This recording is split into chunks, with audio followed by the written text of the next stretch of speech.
करनाल स्थित आलू प्रौद्योगिकी केंद्र सोमगढ़ में तीसरा 4 दिवसीय आलू एक्सपो का आयोजन किया गया। इस एक्सपो के समापन पर प्रदेश के कृषि मंत्री जेपी दलाल ने बतौर मुख्य अतिथि शिरकत की। यहां उन्होंने आलू प्रदर्शनी में विभिन्न नई किस्मों को देखा और किसानों से इन्हें अपनाने की बात कही। कृषि विशेषज्ञों द्वारा कुछ ऐसी किस्में विकसित की गई हैं जो न केवल सेहत के लिए फायदेमंद है अपितु खारे पानी में भी इनका उत्पादन संभव है। मीडिया से बातचीत में कृषि मंत्री ने कहा कि किसानों की आमदनी बढ़ाने के लिए इस केंद्र में आलू की उन्नत किस्में तैयार की जाती है। कुछ ऐसी किस्में हैं जो 70 दिन में तैयार हो जाती है। उन्होंने कहा कि पहले हरियाणा में आलू बीज बाहर से लाना पड़ता था, लेकिन अब इस केंद्र के माध्यम से बड़ी मात्रा में किसानों तक बीज पहुंचा पाते हैं। आने वाले समय में किसान भी इन बीजों का उत्पादन करने लगेंगे। जेपी दलाल ने कहा कि आलू प्रौद्योगिकी केंद्र द्वारा आलू की कुछ ऐसी किस्में तैयार की गई हैं जो खारे पानी में भी पैदा हो जाती है। इससे खारे पानी वाले क्षेत्रों में भी किसानों को बड़ा लाभ होगा। एक सवाल के जवाब में कृषि मंत्री ने कहा कि हमने अभी इफ्को के साथ मिलकर युवाओं को ड्रोन की ट्रेनिंग दिलवाई है। इसके तहत 10 ड्रोन वैन केवल 1 लाख की सिक्योरिटी पर उपलब्ध कराए हैं। जल्द ही जिन युवाओं ने ट्रेनिंग ली है उन्हें 125 ड्रोन वैन, जिनमें महिलाएं भी होंगी, उन्हें बिना किसी कीमत के दी जाएगी। उन्हें काम दिलवाने के लिए हमने 1 लाख एकड़ भूमि का लक्ष्य लिया है, जिसमें नैनो यूरिया का स्प्रे कराया जाएगा। इससे जहां युवाओं को रोजगार मिलेगा वहीं खेती में तकनीकी का प्रयोग बढ़ेगा। इसके लिए किसानों से मात्र 100 रुपये प्रति एकड़ लिए जाएंगे। आगामी बजट में कृषि को लेकर मंत्री जेपी दलाल ने कहा कि कांग्रेस के समय कृषि बजट केवल 800 करोड़ रुपये होता था, जो आज बढ़कर 3900 करोड़ रुपये हो गया है। हमारा ग्रामीण क्षेत्र की अर्थव्यवस्था चुस्त दुरुस्त हो, उनकी आय बढ़े और विकास पर विशेष ध्यान रहा है। इस बार भी इन्हीं पर हमारा फोकस रहेगा। वहीं प्रदर्शनी में आए किसानों और कृषि विशेषज्ञों ने कहा कि नई किस्मों के इस्तेमाल से किसानों को बहुत लाभ होगा। इसके साथ आधुनिक तकनीक का इस्तेमाल खेती की और अधिक उन्नत करेगा। एक्सपो की खास बात यह रही कि इसमें सामान्य आलू के साथ साथ काले, गुलाबी, बैंगनी रंग जैसे अनेक आलू की किस्में भी देखने को मिली, जिन्हें देख किसान काफी हैरान हुए।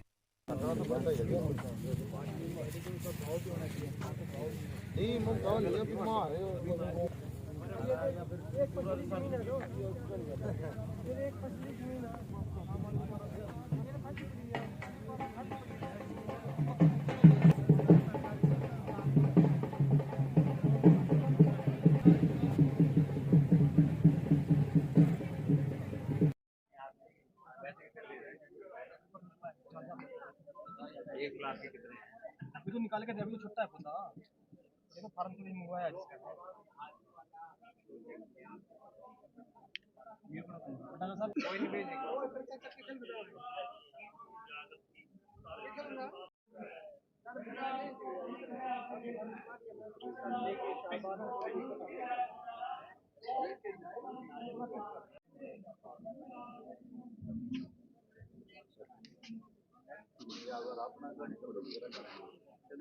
आने वाला है उसमें हरियाणा के किसानों के लिए कुछ रहेगा? देखिए, कृषि का बजट तो जो कांग्रेस के वक्त में 800 करोड़ रुपए का था, जो बढ़ के 3900 करोड़ रुपए का हो गया। बागवानी का बजट कई गुना बढ़ा है। इसी तरह से गौशाला का बजट है वो 10 गुना बढ़ा है। नहरों का बजट 4-5 गुना बढ़ा है। विशेष ध्यान है कि ग्रामीण क्षेत्र की अर्थव्यवस्था दुरुस्त हो, ग्रामीण लोगों की आमदनी बढ़े, ग्रामीण भारत में अच्छी विकास हो। और मैं समझता हूं कि इस बार भी बजट का यही फोकस रहेगा।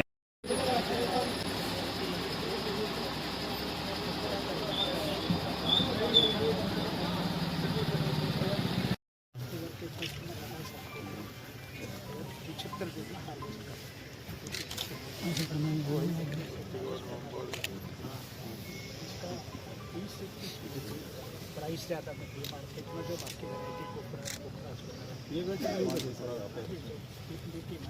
इसका पोखराज का जो है 700 के आसपास है। ये तो पहले वाले लाल आलू की तरह ही है। यार मार्केट में यूपी में भी डॉक्टर साहब बरेली भेज दें, क्योंकि मार्केट की कोई जरूरत नहीं है। ये सबसे बड़ी देन इस प्रोजेक्ट की। ये बात टेस्टिंग करें डॉक्टर साहब कि पहले लगते हैं 75 रुपये निकला, क्योंकि किसान चाहते हैं बच्चे में खुद कदम भाव नहीं सारे हमें एक बार पैसा तो हम और टेस्टिंग कर लेते हैं, वैरायटी और वो तो एक है, फैक्ट्री के साथ कोलोब्रेशन सर्विस किसी के साथ है, तो हम हाइट स्किल के ऊपर करना है, एक आदमी देखने ये सारे शीट भी ये कितने दिन में तैयार हो गए? 75 सारे किसी ये तो शीट है या मेन आलू है? ये तो हम टेबल पे आती है, उधर जो है सीट का जिसके पत्ते काटे थे, ये सारा टेबल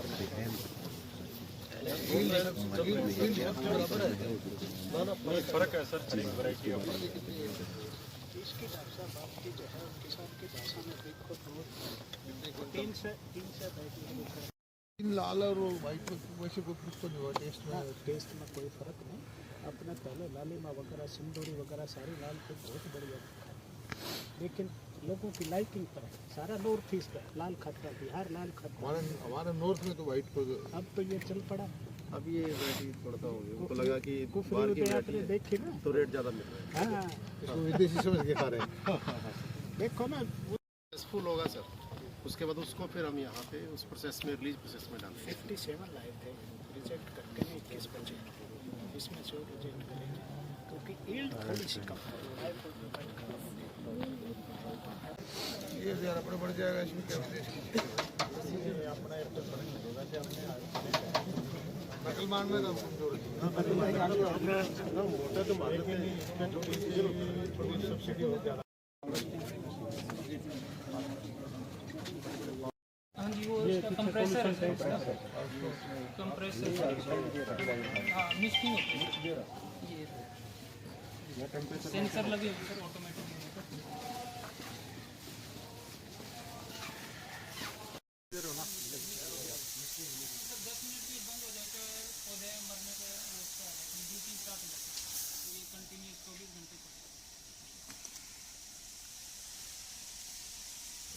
एक्सपर्ट हो गया सर हमारे यहाँ।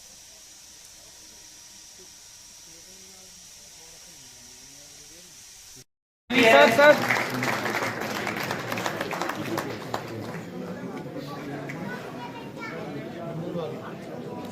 अभी मैं महानिदेशक देकर उनका अभिनंदन करें।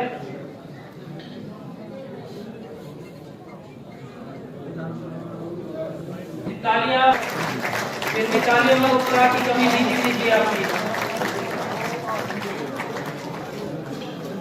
साथ ही में वाइस चांसलर SKNDU जोबनेट से उनको गुलदस्ता बुके देकर उनका अभिनंदन करेंगे। उससे पहले MLA साहब का राम मंदिर देकर अभिनंदन करते हैं, जिन्होंने तृतीय आलू एक्सपो एवं कॉन्क्लेव में अपनी शिरकत दी है।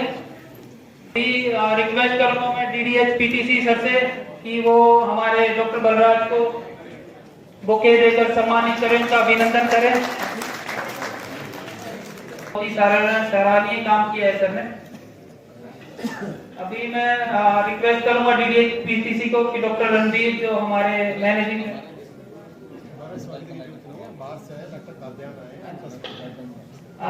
अभी मैं रिक्वेस्ट करूंगा DDH PTC से डॉक्टर कात्याल मोहिंदर कात्याल जो क्या कुछ कहना चाहेंगे आप? कितने टाइम से खेती कर रहे हैं आलू की? कितना बेनिफिट आलू की खेती में? सर मैं आलू की खेती लगभग 5 साल से अपना आलू की खेती कर रहा हूँ। इसमें मेरे पास विभिन्न प्रकार की आलू की प्रजातियाँ हैं, जिससे मैं पूरे मतलब कि अपने यहाँ करनाल डिस्ट्रिक्ट से मैं बिलोंग करता हूँ। यहाँ पे सीड प्रोडक्शन करके पूरे इंडिया में सप्लाई दे रहा हूँ। इससे क्या है कि फार्मर को जो पुराना ट्रेंड चला हुआ था कि पंजाब से सीड लेना है, कहीं और से लेना है, क्योंकि हरियाणा भी स्टेट एक ऐसा है कि बीच में जिसकी मिट्टी क्लाइमेटिक कंडीशन बहुत बढ़िया है, तो यहाँ से जो अदर स्टेट के किसान हैं वो हरियाणा से सीड लेके आगे मल्टीप्लाई कर सकते हैं। इससे क्या है कि हरियाणा वाले किसानों को बेनिफिट हो रहा है, उन्हें उच्च क्वालिटी का सीड भी हम आगे दे रहे हैं। इससे जो अदर स्टेट के किसान हैं उनको भी अच्छी गुणवत्ता का सीड प्राप्त हो रहा है, जिससे उनकी आय भी जो है डबल हो चुकी है। काफ़ी किसान ऐसे जो कहते हैं कि अच्छा सीड नहीं उपलब्ध हो पा रहा, हमारे को दिक्कत आ रही है, हम खेती करने में काफ़ी समस्या रहती है, बीमारी अन्य कोई।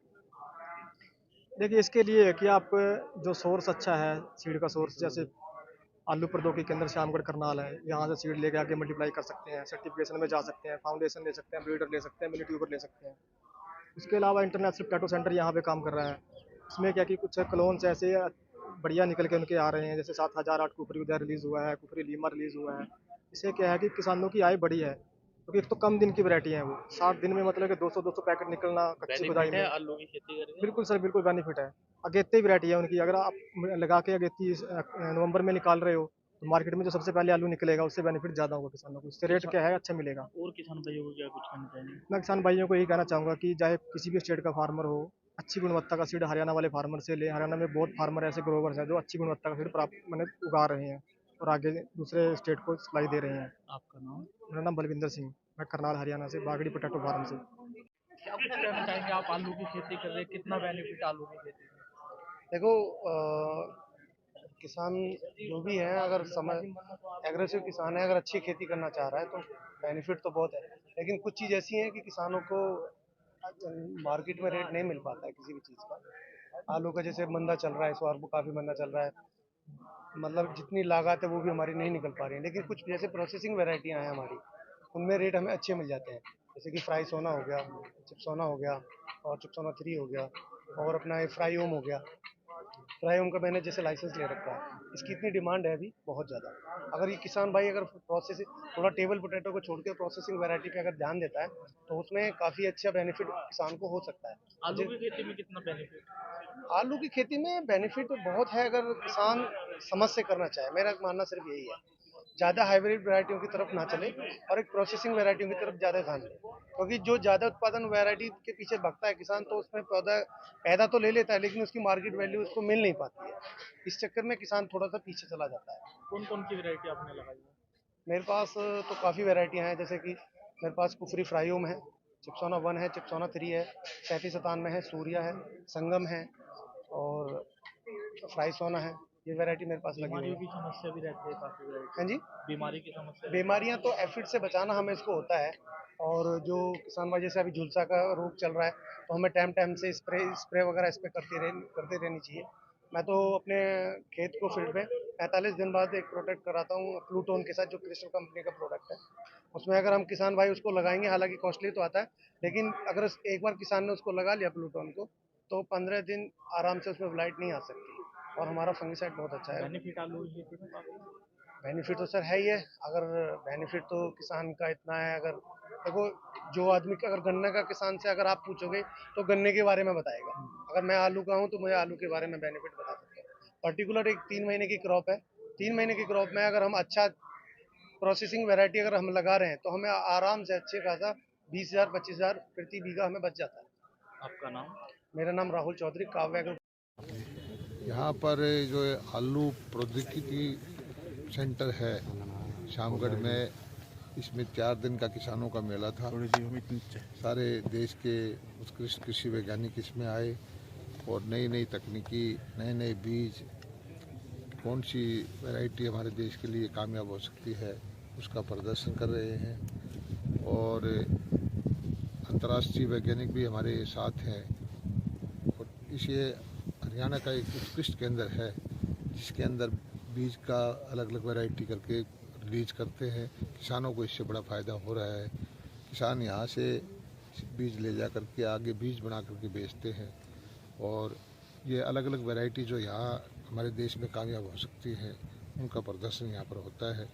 ये हमारा जो बाग है हॉर्टिकल्चर का, उसका एक केंद्र है, और किसानों की आमदनी बढ़ाने के लिए जो जो नई नई चीज़ करनी होती है, फसलों का विविधीकरण करना होता है, इस केंद्र के माध्यम से भी ये काम होता है। और यहाँ ऐसे बीज हैं जो 70 दिन के अंदर भी तैयार हो जाते हैं आलू, तो उससे किसान तीसरी फसल के रूप में भी अपनी बिजाई कर सकता है। सर ये जो एरोपोनिक खेती है यहाँ पे जो आलू की है वो किसानों तक कब तक पहुँचेगी? किसानों तक तो हम देने को तैयार हैं, लेकिन एरोपोनिक्स का ऐसा है कि जब तक हमारे यहाँ ज़मीन काफ़ी उपलब्ध है तो लोग उसी में करते हैं, और ये हाई वैल्यू या हाई टेक्नोलॉजी की चीज़ है तो उसमें एरोपोनिक्स में लोग जो लेट स्टेज पे जाते हैं जिसकी बहुत ज़्यादा वैल्यू मिलती है और बहुत ज़्यादा उसको देखभाल की ज़रूरत होती है। मंत्री जी, आलू का जो रकबा तो हरियाणा में बढ़ रहा है, लेकिन किसानों के पास उतनी मात्रा में बीज उपलब्ध नहीं हो पाता, इस दिशा में सरकार क्या कर रही है? देखिए, पहले तो हमारे यहाँ बीज होता ही नहीं था। अब ये हमारा केंद्र हमने बनाया है, इस केंद्र के द्वारा किसानों को प्रोत्साहन दिया है कि आप बीज का उत्पादन करें, और अब जो है काफ़ी मात्रा में ये हम किसानों तक बीज पहुंचा पाते हैं, और आने वाले वक्त में किसान जो इस बीज पैदा करने में लग जाएंगे तो मैं समझता हूँ कि हमें बाहर से बीज लाने की जरूरत नहीं पड़ेगी। सर कई वैरायटी ऐसी है जो नमकीन पानी में भी हो जाती हैं, तो हाँ, ये जान करके मुझे बड़ी आश्चर्य हुआ कि यहाँ एक दो वैरायटी ऐसी बताई हमारे वैज्ञानिक ने, कृषि वैज्ञानिकों ने, कि भी जो बिल्कुल खारे पानी में हो जाती है। तो इससे तो हमारी जो खारे पानी का जो भूमि है, खारे पानी के जो किसान हैं, उनकी जीवन दशा ही बदल जाएगी, क्योंकि खारे पानी के अंदर जब बारिश होती है तो थोड़ी एक आध फसल वो ले पाते हैं। उसी क्षेत्र के किसानों को बहुत बड़ा लाभ इससे होने वाला है। सर हरियाणा का जो बजट आने वाला है फैब के स्विच कर रहे हैं, ड्रोन की तरफ पायलट तैयार किए जा रहे हैं, लेकिन दो क्वेश्चन है सर इसमें। एक तो जो सब्सिडी दी जानी है सर, भारत सरकार देती है, यूपी गवर्नमेंट दे रही है, हरियाणा में अभी ड्रोन के लिए किसानों को सब्सिडी नहीं दी जा रही। हमने सेकंड इसी में है सर, इफ्को के साथ मिल करके 1 लाख का टारगेट रखा है अभी। हमने इफ्को के साथ मिल करके ड्रोन की ट्रेनिंग दिलवाई है और पिछले 15 दिन पहले 10 ड्रोन की वैन 13 लाख की लागत की जो ट्रेंड पायलट्स थे उनको सिर्फ 1 लाख की सिक्योरिटी पे उपलब्ध कराई है। 125 वैन हम उपलब्ध कराएंगे।